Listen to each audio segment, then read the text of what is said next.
lá! Imagina só, a viagem dos sonhos de um filho pode ser barrada por uma briga entre os pais? E se isso acontecer, quem bate o martelo? A vara de família ou o juizado da infância e da juventude?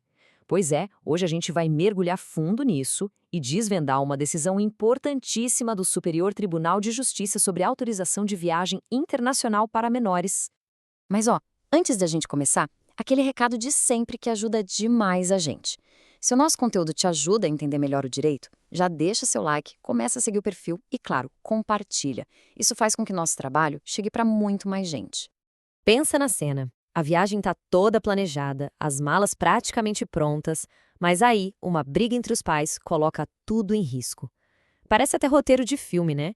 Mas essa é uma situação jurídica muito real e que, infelizmente, afeta várias famílias por aí. Para a gente entender bem essa questão, vamos usar um caso prático. Um exemplo. Vamos conhecer a Luísa, uma adolescente que está prestes a fazer 15 anos. E o grande sonho dela é ir para a Disney com o pai, o João. O problema, a mãe dela, a Regina, não quer autorizar a viagem. Bom, vamos aos fatos. Os pais da Luísa são divorciados e a relação entre eles não é das melhores.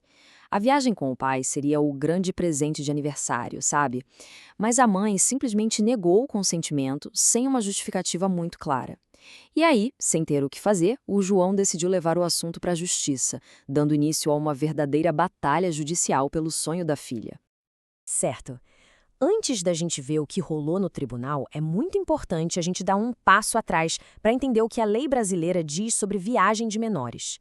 As regras são bem diferentes se a viagem é aqui dentro do Brasil ou se é para fora do país. Primeiro, bem rapidinho, vamos passar o olho nas regras para viagens nacionais. É só para a gente ter uma base de comparação, porque aqui as coisas são um pouco mais flexíveis. Olha só, o interessante aqui é a simplicidade. Para menores de 16 anos viajando pelo Brasil, se estiver com um dos pais, ou até com parentes próximos como avós e tios, não precisa de autorização nenhuma. A coisa só muda se a viagem for com uma outra pessoa ou se for sozinho. Aí sim precisa de autorização dos pais ou da justiça. Beleza, agora sim, vamos para o que realmente interessa no caso da Luísa, as viagens internacionais. E aqui, a lei é bem mais rígida justamente para proteger os menores. E é aqui que está o ponto central da nossa história. Se o menor de 18 anos vai viajar para fora do país com apenas um dos pais, como era o plano da Luísa e do João, a autorização por escrito do outro genitor é obrigatória. Foi exatamente por isso que a recusa da Regina acabou virando um processo na justiça. Com a recusa da mãe, a história volta para o tribunal. E é aqui que a discussão fica mais técnica, sabe? A grande dúvida era: quem tem a competência para julgar esse pedido? É o juizado da infância ou a vara de família? De um lado, o João, o pai, defendia que o caso deveria ser decidido no juizado da infância, com foco total no melhor interesse da Luísa e no direito dela ao lazer.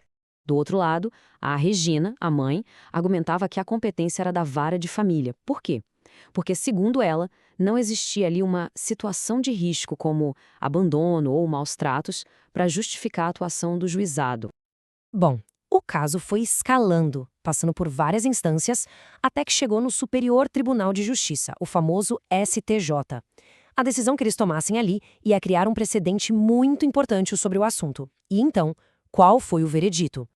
A pergunta que o STJ precisava responder era exatamente essa. Para o juizado da infância e da juventude poder atuar, é realmente necessário que a criança ou adolescente esteja numa situação de risco comprovada? E a resposta foi um sonoro não. O STJ decidiu que a competência para julgar esse tipo de pedido de autorização de viagem é sim do juizado da infância e da juventude, mesmo que não exista uma situação de risco clara e evidente. A justificativa do tribunal está resumida nessa citação, que veio direto da decisão. O STJ deixou bem claro que o papel do juizado vai muito além de só lidar com casos de abandono ou violência. Ele existe para proteger os direitos das crianças de uma forma muito mais ampla. O fundamento para essa decisão é o que a gente chama de doutrina da proteção integral. O que isso quer dizer na prática?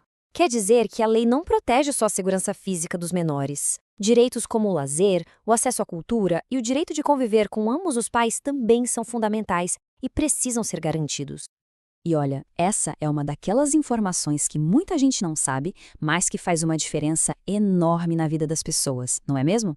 Se essa explicação está sendo útil, que tal compartilhar com quem precisa saber disso? É um gesto simples, mas que ajuda o nosso canal a crescer e a levar informação de qualidade para mais gente. Certo, vamos amarrar as pontas então. O que essa decisão do STJ significa na prática? Quais são as lições que a gente tira de tudo isso? Vamos reforçar o ponto principal, para não ter mais dúvida. Afinal, precisa ou não precisa provar que o menor está em risco para o juizado da infância poder agir? E a resposta definitiva é não.